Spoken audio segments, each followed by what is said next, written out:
Hi, I'm Reverend Tom Kearns, and welcome to 333 Magic 9, where the tarot cards and the astrology stars come together to help you. Now, there is a lot of changing energy in the world, and it is affecting your life. So if you need a spiritual reading with a little extra guidance with astrology, then please feel free to click on the link below. It'll give you great insight into what is coming at your life personally. Now, here's the energy that is affecting your sign in general. The tarot cards that we'll be using this month will correspond with the astrology.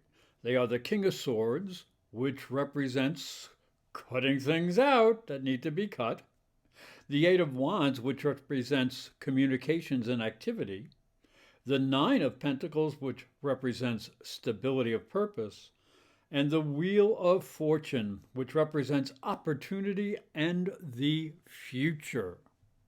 Aries, the tarot card for the first week, is the King of Swords, and he is definitely a little militant, and look at him, how determined he is. So this is the kind of strength and determination you might need during the first week.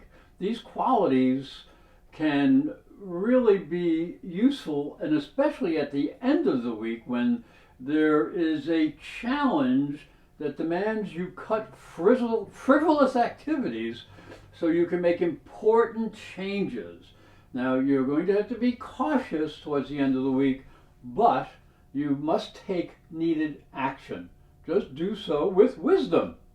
So the month begins with Mercury sextile Pluto. Now this is a positive energy, and it does connect your 12th and your 10th houses, suggesting that you need to listen to your deep inner voice about your career situations, and if you do take action, you must act without fear.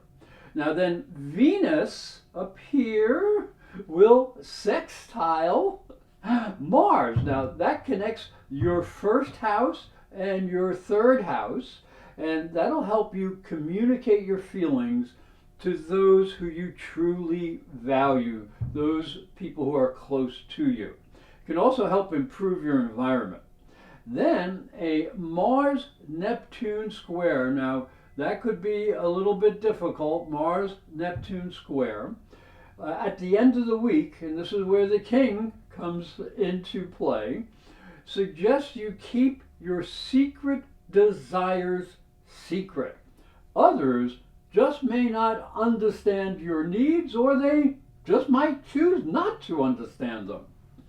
Now, as we move into the second week, we see the Eight of Wands is the tarot card for that week. And look at all the motion and energy in this card, and that'll give you a sense of all the energy and all the different possibilities. Look at all this that is floating around this week. Now, you need to listen carefully and make smart choices. This can be a very positive week if you act on the clarity of your intuition. Now, as we move into the astrology, the second week begins with a great flurry of activity, and there's positive aspects to Mercury, Venus, Jupiter, and Saturn. So this should keep you busy no matter what you're doing, whether you're working or you're playing. The new moon will light up your first house, and Venus will square Pluto in the 10th house of career. So you do need to focus on important issues and work projects that can improve your status. And then Venus will be moving into Taurus. That can bring a midweek low, a little bit, the energy can get a little bit stable there. But then you're going to have to be ready for action, as there's a bunch of energy that comes along that can excite even the laziest of weekend warriors. So be ready for action. The Nine of Pentacles is the tarot card for the third week of the month. Now, this card always suggests a sense of self-control, satisfaction, and stability of purpose. Now, the stability of purpose is really important because this means there is hardly anything at all that can rattle this person, or you in this case. So you can continue to progress on your path, and you can look for ways to stabilize by working through any challenges that may come your way and use those challenges to your advantage. Now, the third week is a mixture down here in the astrology of positive and challenging energies. Mercury and Venus, both down here in your chart, just will conjunct exciting Uranus. And Uranus is that planet that represents sudden and unexpected energies. So look for these sudden and unexpected energies to bring you opportunities. Now, just be a little bit careful because the opportunities can be either to make money or to spend money. So you're going to have to be a little bit disciplined.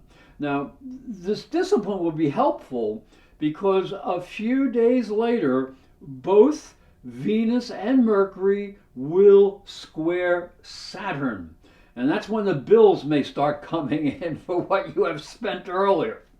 So be careful how you react and interact with other people, for they might not have the same values or the same logic as you do. And just make sure you're not giving too much to groups, especially if they don't particularly represent what you feel about life in the world. When we move to the fourth week, we see the tarot card is the Wheel of Fortune. That's always an exciting card. Now, this is an energy that points to the future. We want to look to the future with this card, and perhaps even some good fortune or good luck.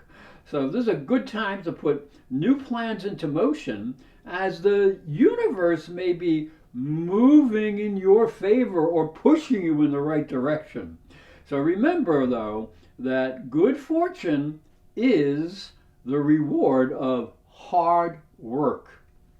So as we look into the astrology for the fourth week, we see a very subtle energy change as slow but very effective Pluto changes to retrograde motion.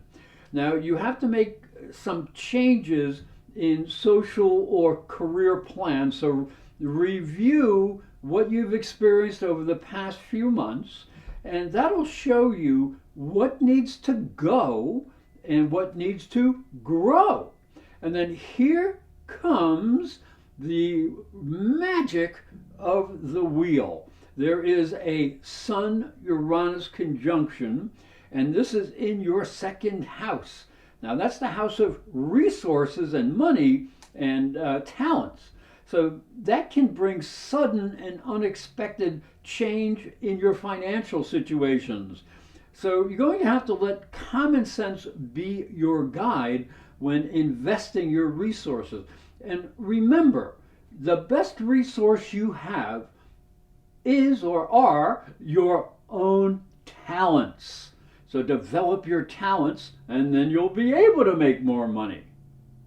Hi, I'm Reverend Tom Kearns, and this is my story. If you are a spiritual seeker, it may help you on your journey.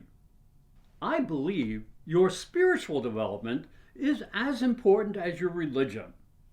If you look at Christianity, it focuses on the life of Jesus. But Jesus was never a Christian. He was Jewish. If this thought intrigues you, you'll enjoy my new book, Light from Water, Freeing Jesus. It's available on Amazon.com and through fine bookstores. And it may help you on your spiritual journey. I'd like to thank you for watching and thank you for listening. Remember to subscribe because these videos are free, and hit the little bell for notifications. And for a special offer, visit my website, internetpsychicreadings.com.